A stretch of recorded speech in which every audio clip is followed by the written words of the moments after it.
भट्ट जी की अध्यक्षता में बहुत अच्छा एक प्रयास है अपने सैनिकों को, जिन्होंने इतने बड़े बड़े बलिदान देश के लिए दिए, इसकी वजह से आज हम यहाँ बैठ कर इस प्रकार का आराम से कार्यक्रम कर पा रहे हैं। भट्ट जी ने कहा कि शालीन जी आपको ये व्यवस्था करनी, बड़ा आसान है, कोई बड़ी बात नहीं है।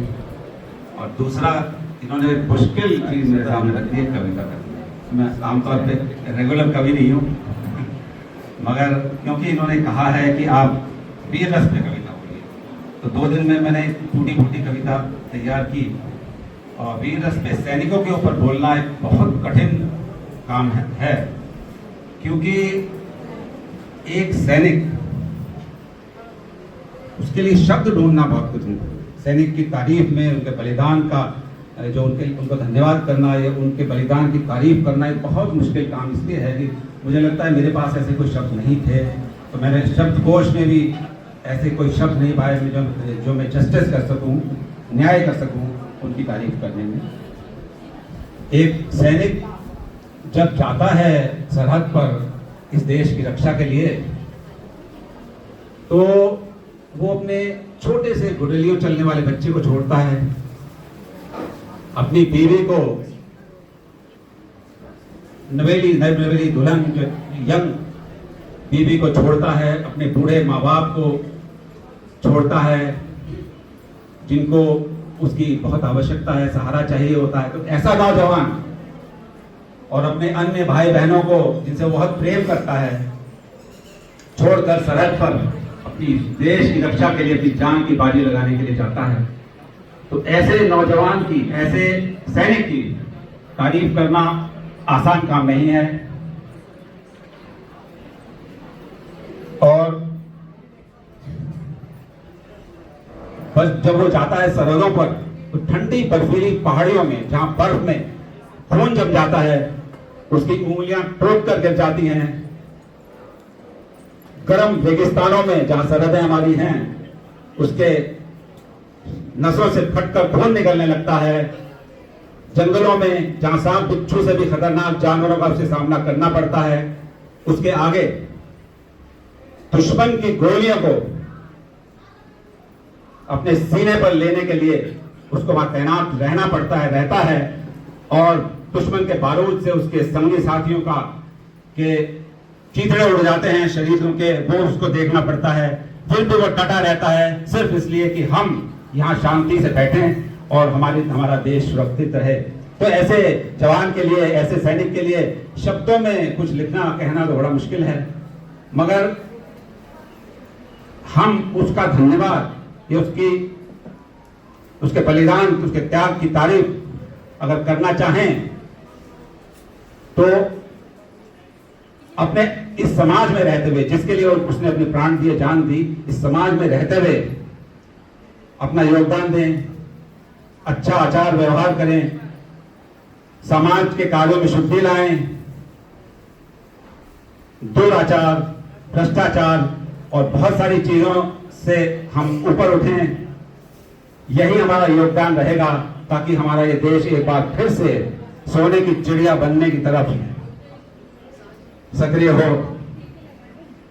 तो ऐसे लाखों लोगों ने जिन्होंने इस देश की रक्षा में अपने जान दी और लगातार सरहदों पर वो बेचारे बलिदान दे रहे हैं, उनको सही रूप में श्रद्धांजलि यही होगी कि हम अपना आचरण अपने देश के प्रति, अपने समाज में रहते हुए अच्छा करें, सुधारें। उसी से उस सैनिक की आत्मा को शांति मिल पाएगी और यही सच्ची श्रद्धांजलि होगी और यही उसका हमारा धन्यवाद देने का एक न्यायपूर्ण तरीका होगा। फिर भी मैंने मुश्किल काम को भी एक्सेप्ट किया और एक छोटी सी कविता 1-2 दिन में लिखी। कविता के शब्द मैंने कुछ साधारण से चुने हैं और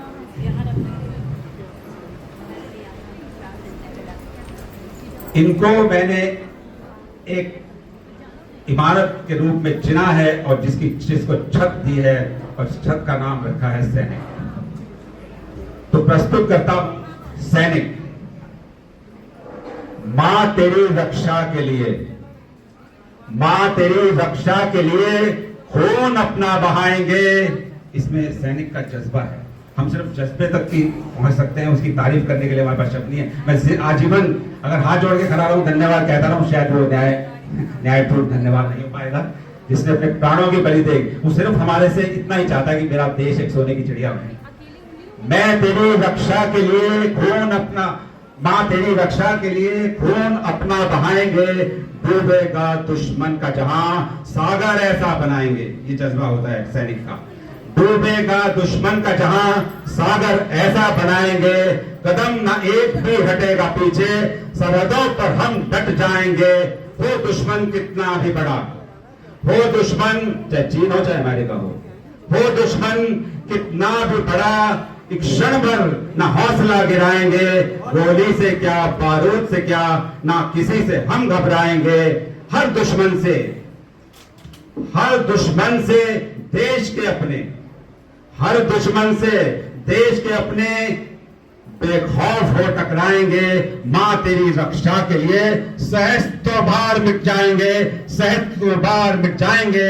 अरमा तो है अपने कई अरमा होते हैं एक सैनिक के। अरमा तो है अपने कई, पर फर्ज एक निभाएंगे। मां तेरी आन बान के लिए प्राणों की आहुति दे जाएंगे। हम रहे न रहे, विश्वास रहेगा अटल हमारा। मिट जाने के लिए वतन पर बार बार हम आएंगे, बार बार हम आएंगे, बार बार हम आएंगे। धन्यवाद।